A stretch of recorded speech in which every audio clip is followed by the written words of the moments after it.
আমার একটা নিজের সংসারের খুব শখ। সম্পূর্ণ আমার অধিকার থাকবে যে সংসারে।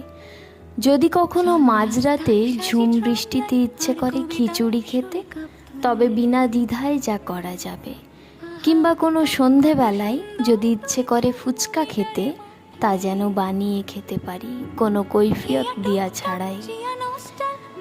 যেখানে কখনো হিসেব দিতে হবে না, চিনি কেন মাসের আগেই শেষ হয়ে গেল, তেল কেন বেশি খরচ করি। যেখানে নতুন রেসিপি বানানোর সময় ভয়ে ভয়ে থাকতে না হয়, যদি ভালো না হয় তাহলে অপচয়ের অপবাদ গায়ে মাখতে হবে। যেখানে স্নানের আগে চুল আঁচড়ানো নিয়ে কিংবা জল বেশি খরচ করা নিয়ে কথা শুনতে হবে না। হাস্যকর হলেও এসব সত্যি। যে সংসারে ইচ্ছে মতো অতিথি আপ্যায়ন করা যাবে, অতিথিদের সাথে হেসে কথা বলা নিয়ে কোনো কৈফিয়ত দিতে হবে না। বিকেলে অবসরে ছাদে যাওয়া নিয়ে কোনো কথা শুনতে হবে না। কিংবা কোনো দিন জ্যোৎস্না রাতে খুব মন কেমন করা নিয়ে ঘুমোতে যেতে হবে না। সকালের ঘুম দেরিতে ভাঙলে কিংবা দুপুরের ঘুম সময় মতো না ভাঙলে ভয়ে ভয়ে থাকতে হবে না।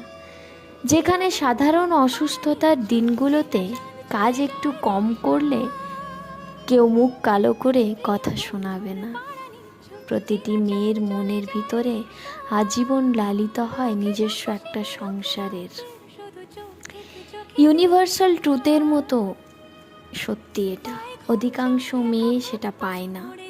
আমাদের সমাজ ব্যবস্থাটাই এমন, যেখানে আলাদা সংসার করাটা বাঁকা চোখে দেখা হয়, কিন্তু যৌথ পরিবারে ঠিক কতটা সংসার করা হয়, মানসিক শান্তিতে থাকা হয়, সেটা কেউ তলিয়ে দেখে না।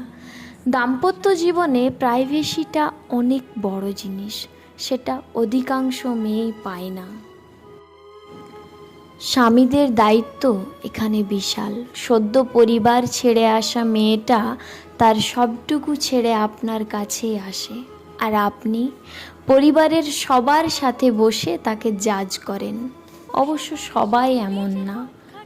প্রতিটি মেয়ের যেন নিজের একটা সংসার হয়, খুব করে চাই আমি এই বৃষ্টিমুখর বিকেলের প্রার্থনায়।